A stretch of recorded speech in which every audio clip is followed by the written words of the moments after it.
This time we're going to use the position that we've been setting up to take the back instead and get a really nice submission from there, from the back. Okay guys, so starting in side control. Alright guys, so in our side control position, okay, we're just going to get to our Kimura setup, okay, so hand goes over, switches, get my knee slider up his ribs, step over his head, lift my arm up into this position, into the Kimura position. Alright guys, now I'm going to turn around so you guys can see what I'm going to do.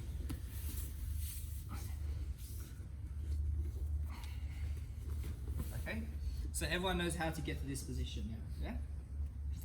Now sometimes guys, with this Kimura grip, no matter how hard you try, okay, and you pull, you just can't break this grip, okay? If you can't break the grip, you can't break the grip, you just go do something else, alright guys?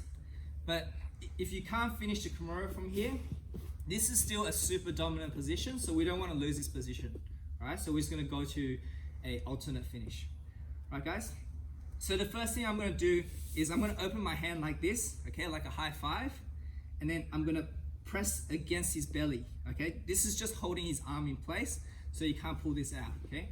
I'm just pressing it against his body to keep his arm in place here, okay? With my other hand, now this is going to be gi depending, right? So sometimes they have a really long gi where it's tucked in the belt like this, and it's fine to just pull this, okay? Pull it tight, and then pull it over the hand to trap the hand like this.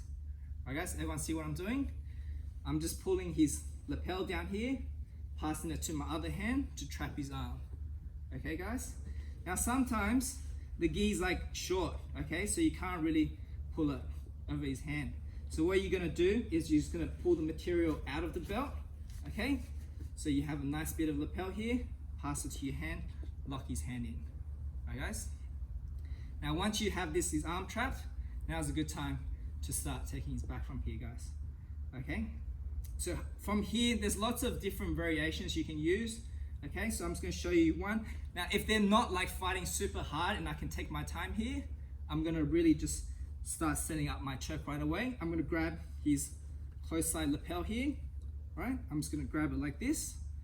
Then I'm going to move back, step over his body, and then take his back from here, right? I start in a really tight bow and arrow, but you can finish it right away from here, guys. So, I'll skip the setup to get to the Kimura position because everyone should be very comfortable already, right? So I'll just start in this position right away, okay? So my back, very important that my knee is pinching against his back so he doesn't turn his back to the floor, okay? If he gets his back to the floor, it's gonna be very hard for you to take the back, guys. Okay, so make sure you keep him sideways and off the ground, right? Now starting with our Kimura grip, okay, we can't break the grip. So we're just gonna take the lapel, okay, pass through our hand. Make sure you get as much of it as possible. See like right now how it's long and loose? If it's long and loose, then you have to make sure you pull it tight, right? Get as much material as you can and then pull it in. So you get a nice tight lock. Now I can start setting up my choke right away. I'm just gonna place my hand here, right? Because this is gonna make it easier for me to get the collar grip. Sometimes it can be hard to get the collar grip to finish the bow and arrow. Okay, so I'm gonna grab this material here, then I'm gonna move back, okay? Step over, go around his face, pull him into a bow and arrow. Now sometimes guys, Michael's gonna hand fight and grab my hand that's on his collar to prevent me from finishing the bow and arrow choke. Okay, that's fine. We're expecting this reaction. So the great thing about this position guys is I've got one of his hands trapped, right? That allows my other hand to hand fight this hand, which is very easy. I can hand fight, pull my heel over the crook of his elbow, trap his arm. Okay, now you have both arms trapped and you can finish the bow and arrow. Alright guys, anyone want to see that again? Any questions on that? Alright, let's give it a go. 3, 2, 1. So we're just going to get to our position. Starting in our position here. Okay, so some of you are having a little bit of trouble swinging around to take the back. So I just want to go over a couple of details on this movement. Okay, so when I reach for the collar here, I don't need a super tight grip. Okay, so obviously if I could get a super tight grip, that would make the finish much quicker and easier. But if I go for a really deep grip, right, it's gonna mess with my balance and it's not really comfortable. Okay, I just want to use this lapel grip just to get a seatbelt. Okay, like a seatbelt when you're on the back. Okay?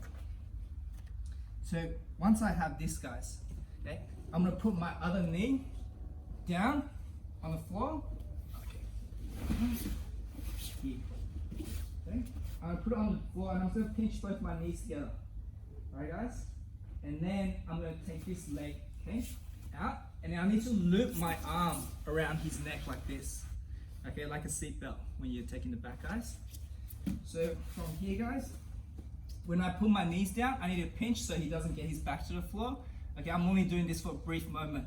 Like I said, this position is not the best for keeping someone's back off the ground. So you're only going to be here for like a couple of seconds as you're looping your arms around.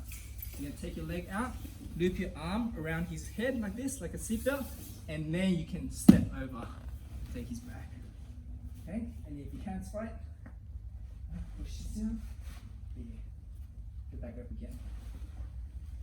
Alright guys, let's have a few more times, a few more tries. Let's go, 3, 2, 1.